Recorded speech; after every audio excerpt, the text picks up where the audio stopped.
एक समय की बात है। पलमपुर गांव में रतन नाम का एक मिस्त्री रहता था। वह बहुत लोगों के बड़े बड़े और अच्छे घर बनाता था, लेकिन वह खुद एक झोपड़े में अपनी पत्नी के साथ रहता था। एक दिन रतन घर आया और अपनी पत्नी से बोला, मैं लोगों के लिए इतने अच्छे और बड़े बड़े घर बनाता हूँ, लेकिन मेरी कमाई इतनी कम है कि मैं खुद का एक बड़ा और पक्का घर अभी तक नहीं बना पाया, इसलिए मैं यह काम छोड़ दूंगा।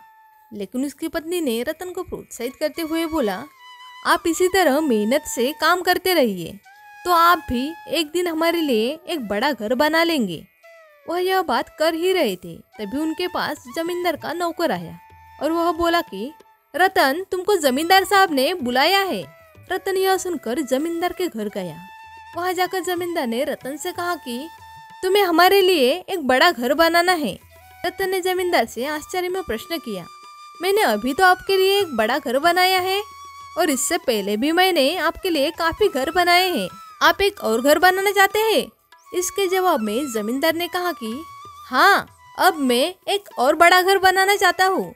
यह कहकर घर बनाने का सामान लाने के लिए जमींदार ने रतन को बहुत रुपए दिए। रतन रुपए ले जाते जाते यह सोचने लगा, जमींदार अपने लिए घर पर घर बनाने लग रहे हैं, लेकिन मैं खुद के लिए एक अच्छा घर नहीं बना पाया।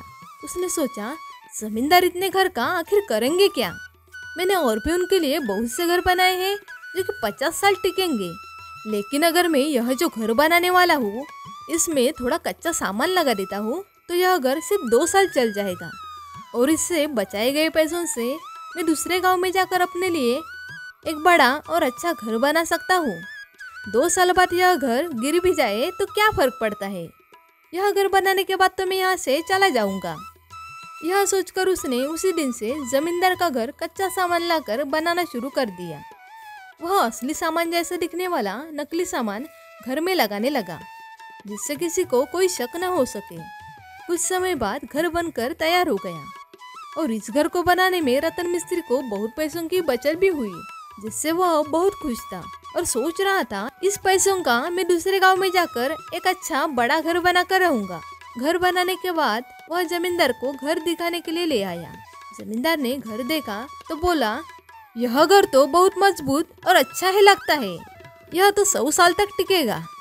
लेकिन सच्चाई रतन मिस्त्री को ही पता थी, वह घर केवल 2 साल ही टिकने वाला था। रतन, यह घर मैंने तुम्हारे लिए बनवाया है, तुमने हमारे लिए बहुत सारे अच्छे घर बनाए हैं, हम तुम्हें इनाम देने के लिए यह घर बनवाए हैं, अब इस घर में तुम रह सकते हो। यह सुनकर रतन के होश उड़ गए, क्योंकि इस घर में उसने कच्चा माल लगाया था, जिसके कारण वह घर 2 साल ही चलने वाला था। वह जमींदार से बोला, आप यह पहले भी तो बता सकते थे। लेकिन जमींदार बोला, हम तुम्हें तोहफा देना चाहते थे। यह सुनकर रतन परेशान हो गया और दुखी मन के साथ उस घर में अपनी बीवी के साथ आकर रहने लगा। उस घर में आकर रतन की बीवी बहुत खुश हो गई, क्योंकि इतने बड़े और अच्छे घर में वह कभी नहीं रही थी। जमींदार ने उनको कुछ अच्छे कपड़े और जेवर भी दिए, जिससे वह अच्छा जीवन जी सके। रतन अब अपने आप को कोसने लगा कि क्यों उसने ऐसा घर बनाया जो केवल 2 साल ही चलने वाला है। वह अब दूसरे गांव में जाकर अपने लिए नया घर भी नहीं बना सकता था, क्योंकि इससे जमींदार को शक हो जाता। इसी परेशानी के साथ रतन और उसकी बीवी उस घर में रहने लगे। 2 साल पूरे ही होने वाले थे।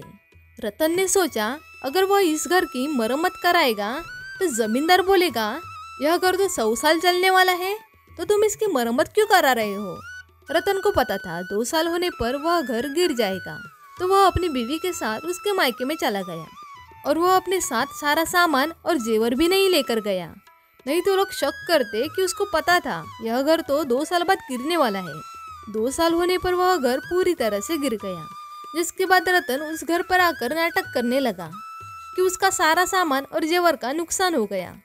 वह जमींदार से बड़ी चतुराई से बोला, हम गरीबों के नसीब में ऐसा अच्छा घर नहीं होता जिसके कारण यह घर गिर गया, नहीं तो आपके सारे घर अभी तक खड़े हैं। जमींदार ने भी इसे सच समझा। इसके बाद रतन अपनी बीवी को लेकर वही पुराने झोपड़े में जाकर रहने लगा और वही दुख भरा जीवन जीने लगा। दोस्तों, इस कहानी का मोरल यह है कि ईमानदारी सर्वश्रेष्ठ नीति है। रतन ने अपनी लालची सोच के कारण अपने लिए एक बड़ा घर बनाने की कोशिश की, लेकिन उसने इसमें अपनी ईमानदारी को खो दिया।